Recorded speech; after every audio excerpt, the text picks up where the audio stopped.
ba, Bes? Sabi ko sa'yo talaga pwede kayo mag-promote eh. Ito na yun. Mismo! Yeah. Unahin natin si Charis. Ayan. Bakit ka nabibilaukan? Hindi, gimmick ko yun.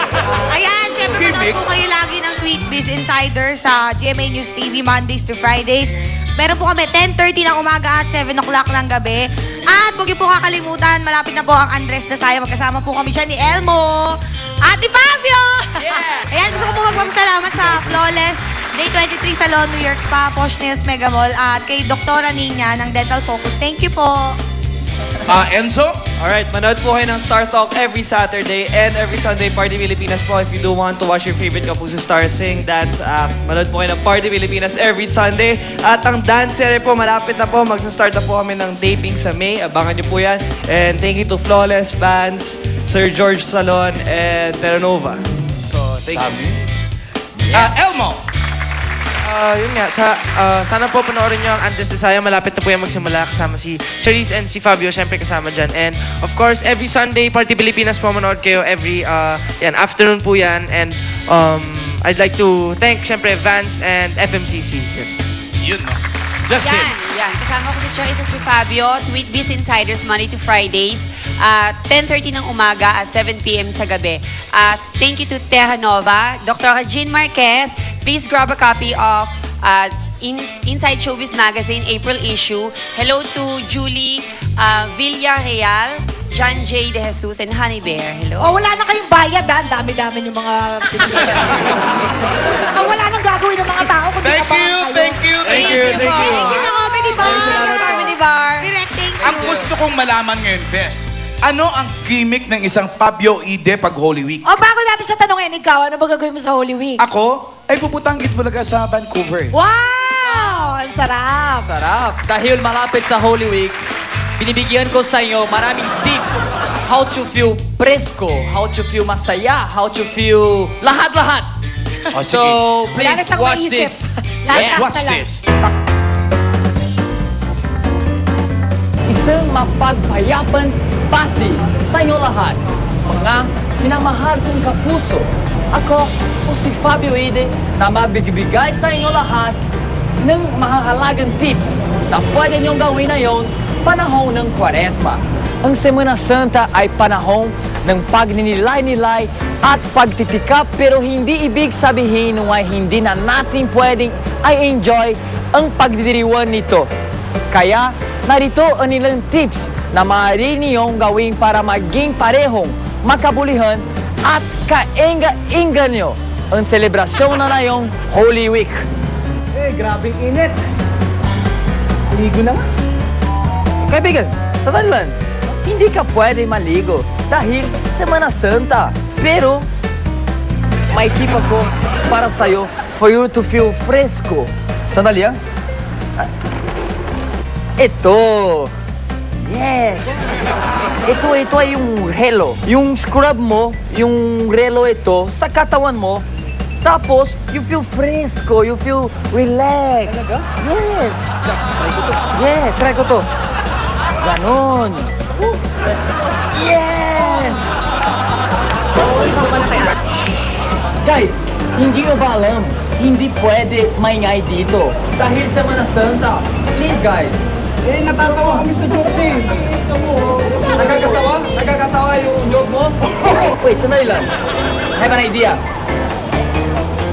Ito. Ito ay yung tape. Dito. Okay? Sa lahat. Yeah, you see? Ngayon, hindi maingay. Kaibigan, sandali. Hindi mo alam? Hindi pwede kumain ng baboy. Paborito ko to. Oo, pero Catholic, di ba? Sandali. May isip ako para sa'yo. Sandali. Oo, ganon. Ito ay yung kaibigan ko. The only thing you have to do is, tingin mo siya. Tingin mo yung ilong niya, yung mata niya, yung bibig niya. Di ba? Ayoko na. Ito talaga? You see? Review?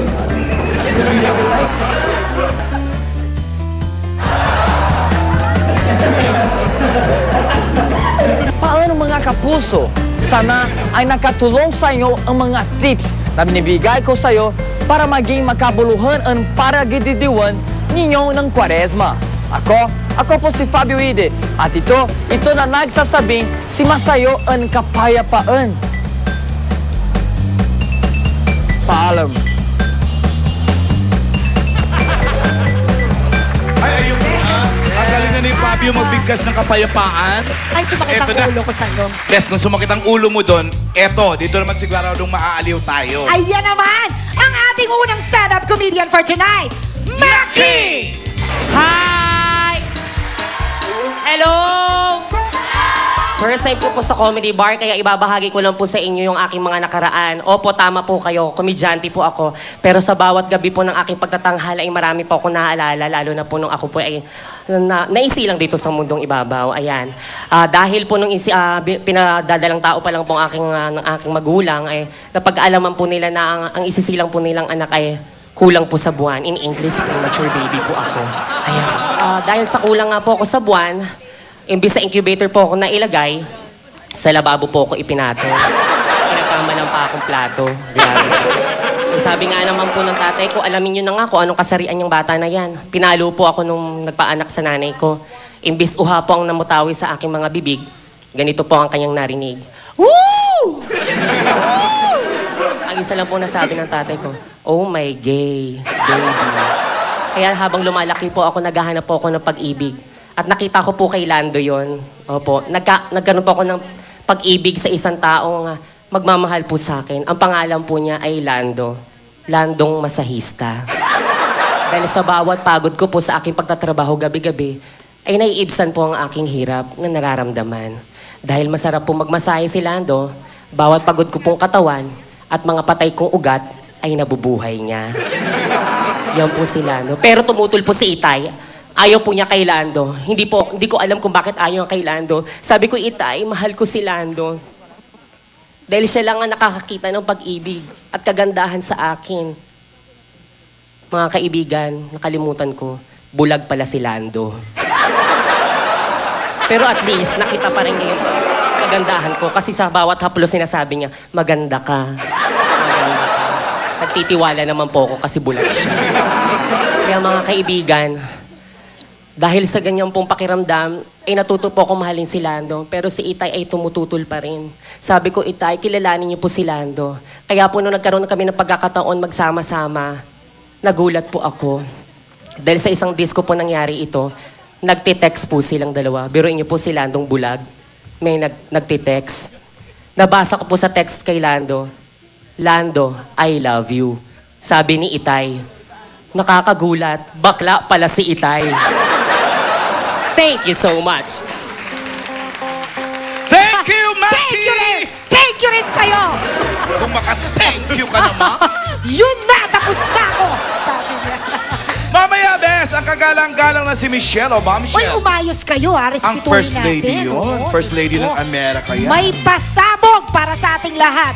At susunod na ang napakainit na biyahe ng Band Bus. Dito lang yan sa... Comedy Bar!